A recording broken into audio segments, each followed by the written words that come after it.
For your approval, the new comedy special starring Ellen DeGeneres begins with a kind of run-through of DeGeneres' long career.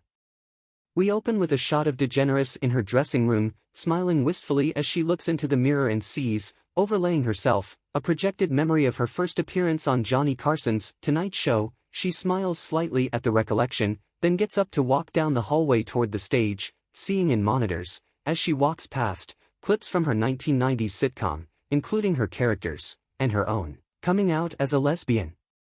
She walks up a staircase with each individual rung emblazoned with a headline about that sitcom's 1998 cancellation and hears voices like Barbara Walters and Diane Sawyers describing the controversy, breathing a heavy sigh as she reaches the top of the staircase. 2024 DeGeneres breaks into a brave smile as Dory, her Finding Nemo character projected behind her, instructs her to just keep swimming. It's a spectacle of ego that seems at odds with the humble, just folks demeanor DeGeneres shows on stage, but then, that divide has lately been part of the whole Ellen experience. As the package goes on to chronicle first the seismic success of her talk show, which launched in 2003, just 5 years after her sitcom was cancelled, and then the painful swirl of reporting around the workplace culture at the Ellen talk show before it went off-air in 2022, there's a discomforting feeling of being stuck on a ride with someone who lives within her own mythology. The special is marketed as DeGeneres Last, an hour and change after its bombastic era's tour-style opening tour of DeGeneres iconography and impact. She thanks the audience for allowing her to say goodbye on my terms.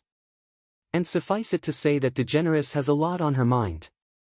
That applies even when she isn't explicitly addressing her talk show's conclusion. An early bit, about the challenges of parallel parking, seems intended to draw the audience's attention to safer ground, away from the dramas that accompanied her leaving her daytime show. But her reference to the deep shame you feel when you give up and drive away seems to resonate beyond the parking space. Then, she writes herself, moving on to tame observations about how annoying windshield wipers are.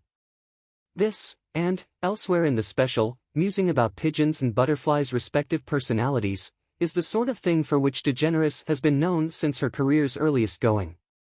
That understated, unflashy approach has made it ironic that she's, twice over, become a cultural lightning rod, first for the matter of her openness about her sexuality, and then for her reputation as a harsh and demanding boss. After the first blow-up, DeGeneres was able to lean into the chill, just chatting aspect of her comedy. Contrary to her claim on stage that she was kicked out of show business, in the 5 years after Ellen was cancelled, she got a new sitcom for CBS, hosted the Emmys, starred in a Pixar film and got a talk show deal. Each of those steps leveraged her fun, sunny, easygoing persona, and the progress in her career legitimately helped make progress for queer people. It seems harder for her to dig herself out now, in part because she seems less interested. A major aspect of the special is discussion of aging, and DeGeneres, closing her career, seems at this point uninterested in defending herself along specific terms. That's not to say that she's at peace. She bristles at the criticism she received, and notes that it was unfair and unreasonable to expect her, a career comedian, to also be a boss in a workplace. She talks about the culture on set as fun and happy, making a joke about how her love of scaring people looks different in retrospect, one that's a bit too convoluted and clouded by what's actually reported to have happened, to land. Comparing DeGeneres' two career blow-ups is also a challenge because, in the first case, she was plainly the victim of prejudice, albeit, as noted, for the brief period she was between gigs. In the second, the case seems murkier. She notes that the confusion around her reported behavior was at odds with the fact that she'd instructed her audience to be kind at the end of every episode. Had I ended my show by saying "go fuck yourselves," she muses as the audience roars, people would have been surprised to find out I'm kind. Well, sure. But a third and surprisingly compelling option might have been to end her show by saying goodbye or see you tomorrow. There's no reason DeGeneres had to say be kind at all. If her persona was a prison, it was at least in part one of her own making.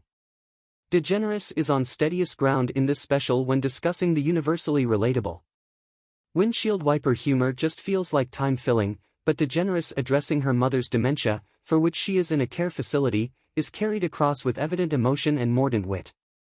DeGeneres seems at times in For Your Approval frustrated that her persona, the talk show game's chatty bonhomie, big checks handed out to audience members, be kind, blossomed beyond her control, though I'd argue that at least the way she chose to end each episode was firmly within her grasp.